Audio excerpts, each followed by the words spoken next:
Olá pessoas, tudo bem com vocês? Eu já fiz alguns vídeos aqui no canal reproduzindo efeitos, né? Teve aquele vídeo que eu refiz o efeito do Sonic, teve aquele que eu fiz o efeito do 1917 de transições, além de outros, o time remap do Bloodshot, eu fiz alguns. Mas é doido que sempre quando eu penso em mostrar efeitos aqui, eu penso, cara, eu acho que eu tenho que começar pelos fundamentais, ou pelo menos pelos mais comuns de se aparecerem em filmes, sabe? E tem um efeito que ele é mega comum em aparecer em filme de ficção científica. Grande parte desses filmes tecnológicos tem, que é essa bendita tela holográfica. Pois é, tu já deve ter reparado em várias produções tem esse tipo de efeito. A gente aqui na Gaveta Filmes já fez isso, né? Pro clipe do Lucas Inutilismo, 2022 uma música, a gente que eu digo 99% foi o Lucas Simões que fez esse efeito. E talvez por esse efeito ser muito comum, as pessoas veem, pra mim, dois equívocos nisso. Um, quando as pessoas veem esse efeito e falam assim, isso daí é meio tranquilo, é só você botar um layer por cima, um overlay, botar uma opacidade ali e tá pronto. Não!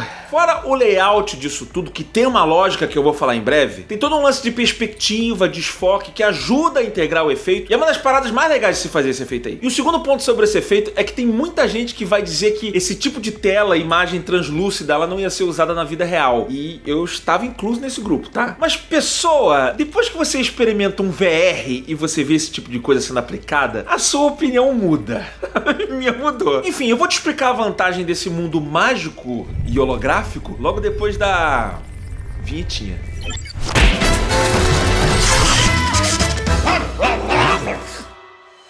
Bom, vamos lá. Antes de mais nada, eu quero jogar limpo com vocês que estão me assistindo aqui. Eu já queria fazer um vídeo sobre esse efeito holográfico e perspectiva deles tem um tempão. Só que é o seguinte, eu segurei o tema. Eu tava esperando a oportunidade certa pra isso. Oportunidade certa é um termo em búlgaro para anunciante. E aí o que acontece? Pra minha alegria, chegou a galera do Globoplay e falou assim, cara, Gaveta, você quer falar sobre a série nova, Quantum Leap, Contratempos? E cara, eu fui assistir e caiu com uma luva, que tá cheio desse efeito na série. Aí eu cheguei pra galera do Globoplay, não, eu tive uma ideia aqui, eu vou fazer um vídeo sobre esse holograma aqui e tal.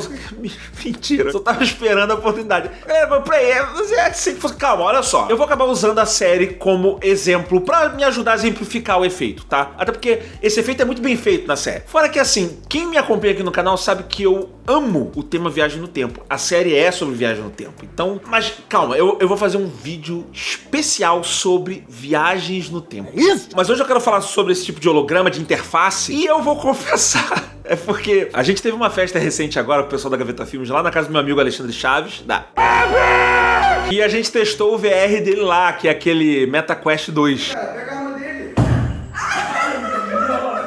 Meu irmão, eu esqueço às vezes como essa parada é alucinante. Eu tava que nem um louco lá na sala dele, fazendo negócio, mas é irado que tinha muitas dessas interfaces e eu tava o tempo inteiro, caraca, eu tenho que fazer um vídeo sobre esse tipo de interface, de integração, cara, é muito irado, sabe? Essas telas que vão ou te acompanhando, elas estão aqui ou são translúcidas, cara. E aqui estamos, mas vamos lá, deixa eu começar pelo básico. Quando você vai fazer um efeito visual, você vai quebrando ele em partes, né? São etapas. A primeira etapa desse efeito é você fazer a tela em si, né? Você saber mais ou menos qual é a tela que você vai ter, o layout dela. E essa composição, muitas vezes ela é aleatória, essa o próprio Quantum Leap tem uma porrada de brilhinhos e coisinhas rodando pra todo lado e tal, não sei o que. Muitas vezes isso não faz tanto sentido. Mas o que eu quero falar aqui do ponto de vista do designer que vai desenvolver isso, é que a gente acaba se preocupando mais na aplicação dela em cena do que necessariamente na funcionalidade dela. Claro, você é um designer, Gaveta, eu quero fazer uma tela mais realista possível, mas no geral a gente meio que vai montar o layout para que ele funcione num cenário. Então, por exemplo, quando a gente fez a nossa tela aqui, essa é uma das telas que a gente fez nesse programa. A gente tá fazendo esse layout, na verdade a galera de VFX aqui, o Lucas Simões e o Vitor Hugo, eles fizeram esse layout para que ele não fique completamente na minha cara. Toda a área em volta do meu rosto, a gente pode colocar informações mais pesadas do que necessariamente no meu rosto. Não que não tenha, mas a gente pode colocar coisas mais leves. Parece que é aleatório, mas não é tão aleatório. Eu, por exemplo, eu quero fazer um layout pra controlar esse programa. Eu sei que eu tô explicando a piada aqui, mas vai ter um botão que eu chamo Olá Pessoas, vai ter um botão que eu chamo Vinheta, vai ter um botão que eu te peço um like, e aí você aproveita que eu falei disso e fala, caraca, é tão fácil apertar um like no vídeo do Gaveta, é só um pum. Esse é o mais básico, assim. E a partir disso, se você gosta do trabalho que a gente faz aqui, você vai apertando comigo aqui os outros botões. Você pode se inscrever no canal e deixar sempre os nossos vídeos ali na home do seu YouTube. Você pode se tornar membro do canal e você não só ajudar a financiar a produção do nosso canal, como receber algumas coisinhas extras, participar do grupo do Telegram, esse tipo de coisa. Como você pode escolher usar a nossa arte, o nosso design, né? Que se você comprar as nossas camisetas, é a sua escolha controlar isso aqui. Mas pelo menos o like você deixa, vai, é tão rápido. E caso você você esteja duvidando, cara, mas uma interface assim, ela não tem tantos itens pra mostrar, que nem a gente tá vendo aí. Cara, a sua opinião vai mudar quando você começa a mexer em programas profissionais. Eu e grande parte da galera da Gaveta Filmes, a gente gosta de editar vídeo usando 2 telas. Se você vir essa imagem, olha quanta coisa tem, cara. Olha quanta aba, quanto menu. A gente que mexe com edição de vídeo, a gente tá acostumado. Mas quem não mexe, olha um traço desse, fica, caraca, olha quanta coisa. Aplicativo 3D, mesma coisa, uma porção de coisa nas telas. Esse tipo de volume de informação, ela não é irreal. Realmente você tem muitas abas e muitas coisas pra mexer. A diferença pra ficção não fica tudo animado, brilhando, rodando ao mesmo tempo, né? Normalmente você tem várias abas, botões e coisas, mas você só usa de vez em quando. Por exemplo, quando a gente tá editando vídeo, você tá usando a janela de efeitos, depois você vai pra janela pra importar arquivos, não sei o que lá. Aí você tem que ter aquela suspensão de descrença, porque a série tem que parecer bonita, a produção tem que parecer legal, então eles botam tudo animado, brilhoso e tal, e realmente fica legal, dá uma cara futurística. Então você tem primeiro toda essa mecânica de pensar quais são as partes que vão ser animadas, qual vai ser o layout, qual vai ser a disposição desses elementos. E só nisso, meu amigo, você já gasta um tempão. É aquela parte que a pessoa assim, o cara botou uma telinha, cara, só essa telinha, você já vai ficar um tempão fazendo isso. O layout, monta, anima uns pedaços. Eu lembro de ter visto há muito tempo atrás um tutorial do Video Copilot, ele ensinando a fazer essas telas, ele vai botando elemento, usa um áudio pra fazer uma onda, não sei o que. A gente provavelmente tá usando algum desses elementos que a gente pegou do exemplo deles, não nos julguem. Então assim, você tem esse trabalho de design, de fazer o layout, depois um trabalho de animação, que é fazer essa animação interna, meio que ao longo do processo já trabalhando com a paleta de cores disso tudo, pra integrar certinho pro cenário onde ele vai ser inserido. E aí, só depois disso, é que você vai fazer o tracking ou colocar no cenário, que é uma outra parte, mas você já tem que ter feito toda essa parte inicial. No caso dessa tela que eu tô mostrando aqui ao longo do programa, essa daqui já tá um pouco mais simples, porque eu tô usando uma câmera parada pra mostrar ela. É diferente quando você tem um elemento que se move, por exemplo, no vídeo do Lucas Inutilismo, ele mexe a mão, aí já tem um trabalho que ele teve que fazer um tracking no relógio dele lá, e às vezes a gente bota uma certa perspectiva assim, um adendo aqui, e esse tipo de coisa eu acho legal, porque tem tudo a ver com esse vídeo aqui. Teve uma galerinha que me mandou uma mensagem meio que zoando, pô, Gaveta, essa interface aí, pra ser realista mesmo, ela tinha que estar de costas pro público, né, porque você vê as datas ali de frente pra quem tá vendo, e ele tá vendo, então ele estaria vendo ao contrário, então a gente sabia disso, na hora que a gente tava fazendo, a gente poderia fazer isso, mas pelo bem da narrativa, às vezes você toma uma certa liberdade poética, foi o que a gente fez, tá? É um device que, da onde você vê, ele sempre vai estar de frente pra você. Quando você tem esse tipo de movimento, já torna o negócio um pouco mais lá, né? A gente que faz efeito, a gente sempre busca esse termo, o efeito tá lá, ele existe. Mas nem sempre você pode botar uma tela presa a uma pessoa. E aí tem um macete que muitas produções usam, Quantum Leap usa isso, que é você simular uma perspectiva real movimentando a câmera. Você tá vendo aquela câmera deslizando com dolly ou com trilho, de repente eles botam no trilho e vai a câmera indo pro lado ou pro outro. Isso deixa o take não só muito bonito, mas ele passa a convencer mais porque você tá usando perspectiva. Conforme uma câmera vai passando de um lugar pro outro, eu tô vendo a minha mão desse lado aqui, você tá vendo a minha mão. Se você tá aqui. Se você vem pra cá, você não vai ver a mão assim, você vai ver a mão assim, ó. E aí se você vier pra cá, você vai estar vendo a minha mão assim. E ainda tem a diferença entre as luzes, né? Porque eu tô vendo, eu virei pra cá e aqui tá com sombra. Você não veria com sombra. Se você olhar a tela de um lugar diferente, ela vai fazer aquela dobra da perspectiva. E aí pra fazer isso, você faz tracking. Ou na câmera, eu fiz um vídeo aqui sobre Office, eu falei, tem como você fazer o tracking de câmera. Você reproduzir o movimento da câmera. Tem braços mecânicos, dollies e coisas que reproduzem movimentos também, exportam esses dados. Tem um vídeo do Max Brownlee que ele mostra o robô que faz um movimento e reproduz e tal. Ou você pode botar pontinhos em cena. Você faz um xizinho, uma marcaçãozinha e você faz o tracking só nesses pontos, né? Pra poder aplicar uma tela, alguma coisa ali. E depois você some o xizinho, né? Você faz uma limpeza digital. Também estou fazendo um vídeo sobre limpeza digital que o pessoal faz pra assumir erros e coisas doidas de séries em breve. E você fazendo esse tipo de tracking, você vê, às vezes tem cenas que a tela ela passa bem na frente da câmera e tal. Com isso você simula não só a perspectiva, até porque se a tela tá muito próxima você não vê ela tanto se dobrar, mas você simula o parallax da cena. Caraca, Gaveta, o que é parallax? É remédio? Tem maior nome de remédio mesmo, né? Tome Parallax Gotas, 30 miligramas. Para. Para, o TDAH vai viajando.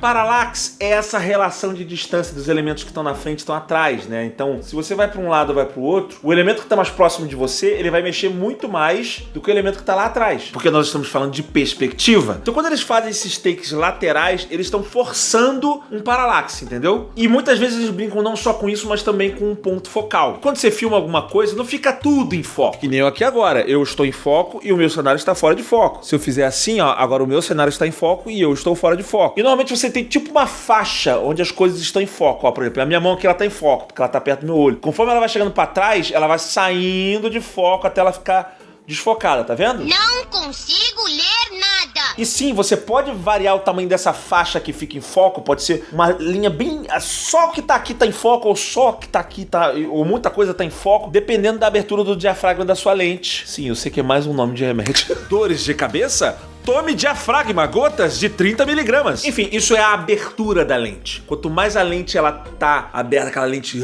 sei o quê, ela deixa inclusive entrar mais luz, mas menor fica essa faixa de foco. Você pode testar isso com uma coisa muito tecnológica chamada seu olho. Já reparou que quando você quer ver um negócio que tá muito longe, o que você faz? Você faz assim, ó, você fecha o olho, não é? Você tá ampliando a faixa do foco. Se você tentar abrir muito o teu olho, você vai ver que vai ficar muito difícil de você enxergar alguma coisa que tá, sei lá, um pouco mais próximo e uma parada que tá muito longe. Eu sei que deve estar muito gente com cara de maluco agora.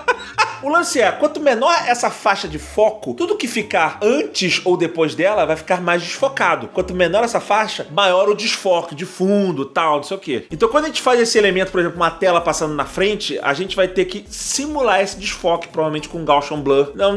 Azia depois da festa? Use o efervescente Gaussian Blur. Ok, seja o que for. Vocês podem ver aí nos exemplos que quando você bota esse desfoque, fica ainda mais bonito, fica muito mais crível o efeito. Então assim, você vê como é que não é tão simples assim você fazer um efeito desse, mas é um efeito que é mega comum de você ver em vários filmes de sci-fi. Só que o lance é que ele nunca tá no centro das atenções, da narrativa e tal. Nem do Quantum Leap, tá? Ele nem é o foco da série também. Eu estou sendo um aproveitador aqui. A série é muito mais sobre viagem no tempo. Na verdade, é a viagem da sua consciência no tempo, né? O protagonista, ele joga a consciência dele de volta no tempo, no corpo de outra pessoa. Ah, peraí. Agora sim. Só não foi mais doido pra mim porque eu já tinha visto isso. Quando eles falaram pra mim, cara, você vai falar sobre a série Quantum Leap Contratempos, e eu fiquei com esse Contratempos na cabeça do Contratempos. Tem uma série famosa dos anos 90 que era Contratempos, que era isso. Só que com outro protagonista, que agora é o Raymond Lee. Só que assim, é meio louco eu tentar explicar a história aqui, porque é meio loucura, assim. Tipo, o cara, ele tem a consciência dele transportada no passado, no corpo de uma outra pessoa, e ele tem que reescrever o destino dessa pessoa, sei lá, pra evitar uma catástrofe, um acidente, pra que ele possa conseguir ser transportado pro futuro ou então pra próxima aventura dele, alguma coisa assim. Just out of curiosity, if the person I leap into dies, You die too. right. Assim, eu senti um clima bem forte daquela série de anos 90 mesmo, sabe? O Quantum Leap, ele tem essa vibe. Então assim, se você quiser assistir a primeira temporada, tá disponível no Globoplay agora, já. Não vai esperar estrear. Já estreou, tá lá. Eu vou deixar um link aqui no post pra vocês irem direto, mas eu nem precisaria fazer propaganda de Globoplay aqui. Você sabe que é o serviço de streaming mais popular do Brasil? Tô falando sério, não tô falando isso aqui por causa de jabá, não. Saiu uma pesquisa, assim. Mas vai que você é uma das poucas pessoas que ainda não assina. Vai lá, aproveita, assina o Globoplay, assiste Quantum Leap Contratempos e depois vem aqui e me diz o que você achou, ok? Eu queria entrar agora no segundo aspecto desse efeito, que é a utilização dele no mundo real. Uma tela holográfica dessa, uma tela com transparência dessa. Porque eu vou começar a puxar o exemplo que eu falei lá no início do vídeo. Cara, se eu quiser, sei lá, tratar cor, tô no Photoshop e eu tô com uma tela translúcida dessa. Se ela tá com transparência, vai ser um problemão. Não dá pra tratar cor direito com transparência. Não só porque as cores e contrastes não vão estar com os tons ideais, ainda vai misturar com as cores do fundo. Aqui, por exemplo, eu tô com uma parede verde, vai misturar e tal. Mas quando eu testei o VR do meu amigo Alexandre Chaves, a minha ideia mudou um pouco disso, assim. Tem muito desses menus, sejam translúcidos ou não. Mas, na verdade, toda a interface passa por isso. Quando você entra na simulação do VR, seja ele qual for, a imagem fecha, assim, você tá em outro mundo. Ele meio que delimita um espaço onde você pode andar. Se você sai do espaço, a simulação ela é meio desligada e você tá vendo o cenário do mundo real meio que embaçado, assim, meio translúcido. E ainda assim você tem uns elementos por cima, tal. Cara, funciona. Na verdade, assim, eu acho que funciona se a opacidade ela possa passa a ser opcional. Você tem uma tela e você tá querendo botar uma opacidade nela e você pode mudar, ou então você tira completamente a opacidade, ou então você brincar com elementos, sei lá, o menu principal ele tem mais uma parte translúcida e se você abre um app que precisa, né, de zero transparência, ele joga a opacidade pra 100%, pra não ter transparência nenhuma. E pra você que acha que não vai ter uso, mas aí vai ser um tipo um gimmick, vai ser uma parada que a transparência você não vai usar no menu desse, você vai acabar deixando ele não translúcido o tempo inteiro. Não é bem assim não. Vocês todos passam por esse exemplo. Com o seu celular. Se você for na home do seu celular, na página inicial, onde você tem os seus ícones, praticamente todas as pessoas que eu conheço têm uma imagem de wallpaper ali. Às vezes desfocada, às vezes não. Se você tirar uma imagem e botar uma cor sólida, somente uma cor sólida, preto, branco ou uma cor simples, concorda comigo que vai ficar muito mais legível para você ver os ícones e muito mais fácil de navegar? Não é? Mas você faz isso? Não. Eu duvido. No mínimo você bota um degradê, alguma coisinha assim. Deixa mais bonito o layout. Isso é uma coisa de design. Nem sempre a coisa que obedece mais à usabilidade possível necessariamente é a coisa que as pessoas mais vão gostar. Que era uma crítica que eu tinha quando eu fazia sites. Olha isso, tô indo muito atrás. E tinha aquele cara que era o Jacob Nielsen. Tinha um livro dele que eu li sobre usabilidade e tal, não sei o que. Eu tinha a impressão que às vezes esse cara ele ia demais nesse lance da usabilidade. A usabilidade tem um fator humano que às vezes você não calcula, sabe? Às vezes a gente não quer o máximo da usabilidade. Às vezes a gente quer sabotar um pouquinho pra deixar mais bonito. Vou deixar ele lindo. Então às vezes é legal você sacrificar um pouquinho da usabilidade, mas deixar o seu ambiente mais agradável. Ó, pra abrir a porta, espátula de pedreiro. Isso funciona até pra decoração de interiores. Você tá numa casa, não, vou deixar a minha casa super usual, pra ser muito prática. Às vezes, cara, você vai mexer uns elementos, quadros, móveis, que não é a coisa mais usual do mundo, mas é muito mais agradável de você ficar ali. A vida é um grande equilíbrio. E fora isso, essas telas digitais, elas resolvem um grande problema do mundo moderno, aproveitando que eu tô falando sobre decoração de interiores aqui, que é o problema de espaço. Você ter uma tela virtual é 1 milhão de vezes mais prático do que você ter monitores físicos gigantescos, né? No próprio vídeo que eu já citei do Marcus Brownlee, ele mostra isso, ele bota um VR e ele vê 3 monitores na frente. E aí eu vou realizar o meu sonho de ter 4 monitores, eu vou parecer um tecladista tocando, aqueles tecladistas que tocam vários teclados. Não vai faltar espaço pra aba de edição de vídeo. E você vai ter isso tudo com um único device, seja VR ou alguma coisa que projete isso no espaço. Então assim, tem esse lado prático. Vamos falar a verdade, né? No sci-fi, 99% das pessoas colocam isso na tela só porque é muito legal de ver. É só porque é cool. Tudo bem, eu também quero ficar cool com a minha tela virtual aqui, ó. Pronto. Porque com elas eu posso ativar o botão dos vídeos recomendados. Esses 2 vídeos têm tudo a ver com esse tema aqui. O que eu falei sobre metaverso, VR, esse tipo de coisa. E esse aqui que eu falei sobre efeitos em cena, que como é que as pessoas fazem aqueles vídeos fakes de OVNI, de esporte e tal. Mas nem tudo é fake. Por exemplo, é muito real o beijo que eu vou mandar na sua nádega esquerda.